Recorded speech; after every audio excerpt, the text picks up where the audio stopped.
Meu nome é Bob Controversista, meu apelido é Eduardo, sou do conselho do CISART, sou diretor de cultura da Unisol São Paulo. Eu estou também no Conselho Estadual de Direitos da Pessoa Humana, CONDEP São Paulo. Sou presidente da Associação Movimento Hip Hop Revolucionário, MH2R. E uma outra frente muito importante também é o Coletivo Nacional de Entidades Negras, que está articulado em 19 estados, e no estado de São Paulo eu sou o coordenador. A nossa luta é histórica pela defesa de direitos humanos.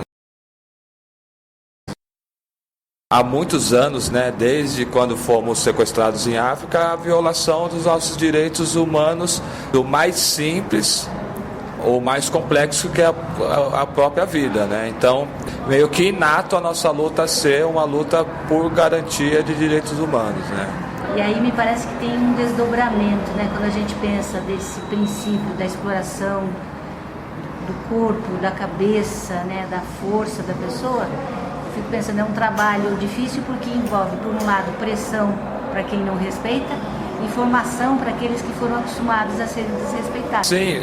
Ontem nós tivemos uma atividade no primeiro dia de inauguração do Centro de Inclusão Social pela Arte, Cultura, Trabalho e Educação, o CISART em São Paulo, e nós tivemos um duo de violoncistas chamado Simbora João. Na apresentação eu falei para eles o significado da palavra João para a gente. Numa parada mais antropológica, assim, quando nós fomos sequestrados em África e fomos tragos à força numa diáspora gigante que se dá até hoje, chegamos principalmente no Brasil, que já tinha sido invadido pelos portugueses e tal. A primeira coisa que eles faziam era desconstruir a nossa identidade, nossa cultura e etc. E uma das primeiras coisas era trocar o nome. Então eles colocavam o nome de Maria, de Francisco, de Josefina, e muitos eram João. Isso há um pouco mais de 500 anos. E hoje não mudou, porque nas periferias, para que a gente não seja codificado pelo inimigo, pela polícia, etc., muitos dos nossos ainda se tratam como João.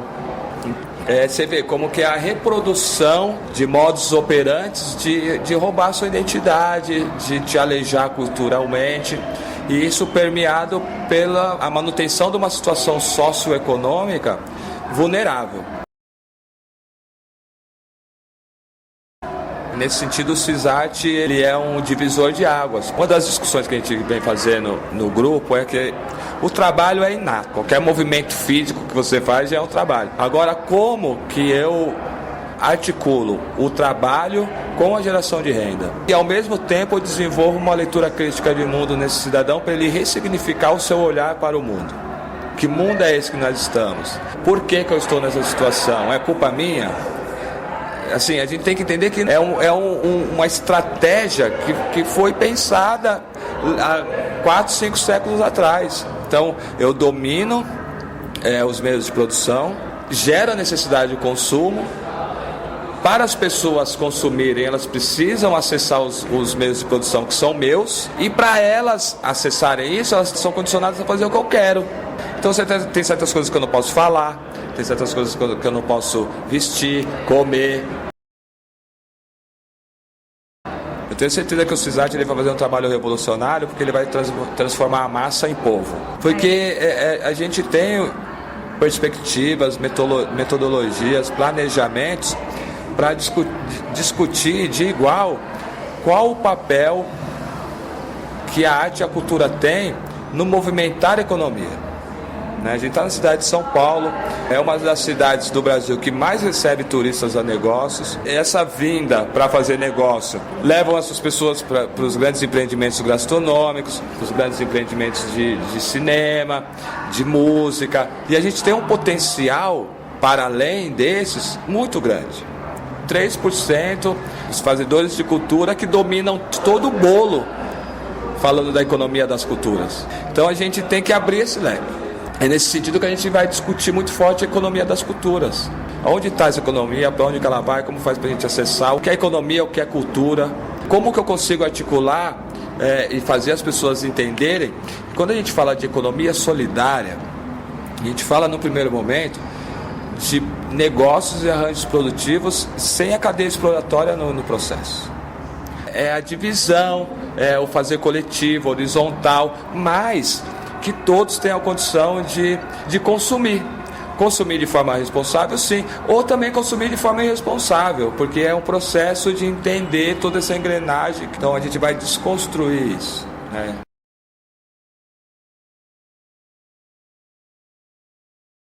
Então aqui no CISART dá para esperar curso de formação para esses esclarecimentos tão necessários há tanto tempo? Sim, isso já está acontecendo com os empreendimentos que já estão atuando aqui, o empreendimento de artesanato, o próprio Joca, que trabalha com os cimentícios.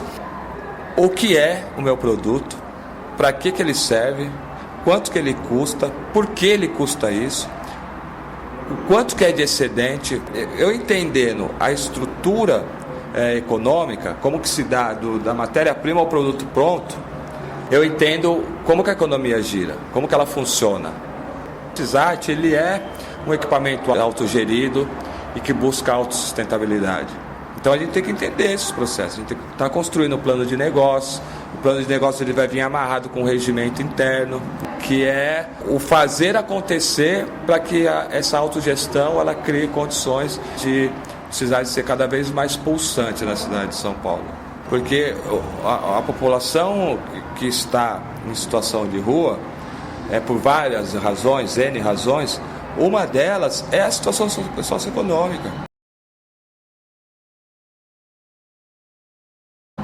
Sabe, se ele tem e ela tem condição, a partir da sua força de trabalho, né, do seu potencial, seja artesão, seja músico, seja instrumentista, seja um cineasta, seja o que for, se a gente tem condição de contribuir para que esse sujeito ele produza e consiga distribuir a sua produção e essa distribuição ela gere renda, esse sujeito ele não vai ficar tomando chuva, passando frio, passando fome, sendo humilhado na rua. A gente quer autonomia com compreensão plena dos direitos. Quando a gente tem poder econômico, a gente tem poder político. E quando você tem o poder político, você tem a condição de pensar políticas públicas que atenda na especificidade das pessoas. Justiça e igualdade tem um cânion entre elas. E a gente tem que articular isso, a gente tem que ser justo com equidade. Senão, fazer a reprodução desse modelo assistencialista, esse modelo do que o filme Quanto Vale por Quilo traz muito forte, que é você se apropriar de uma situação e fazer a manutenção dela com a falsa mensagem de que está fazendo o bem. Eu até brinco que aqui no CISART a gente não vai fazer o bem. As pessoas vão construir.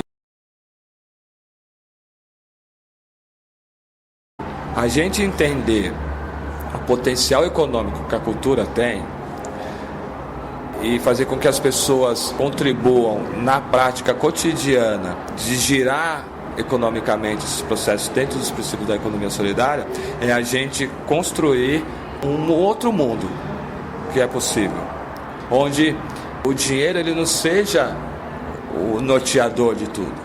O dinheiro ele vai ser consequência dos processos, né? Porque o sistema que está colocado, que é o sistema capitalista, ele nem tão cedo a gente vai conseguir derrubar.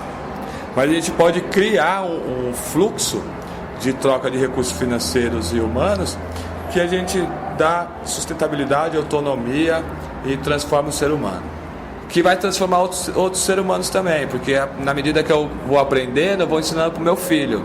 Meu filho vai dialogar na escola, vai dialogar no ciclo de amizade dele. Então a próxima geração vai vir uma geração mais humanizada, mais sensível ao que vem passando batido aí.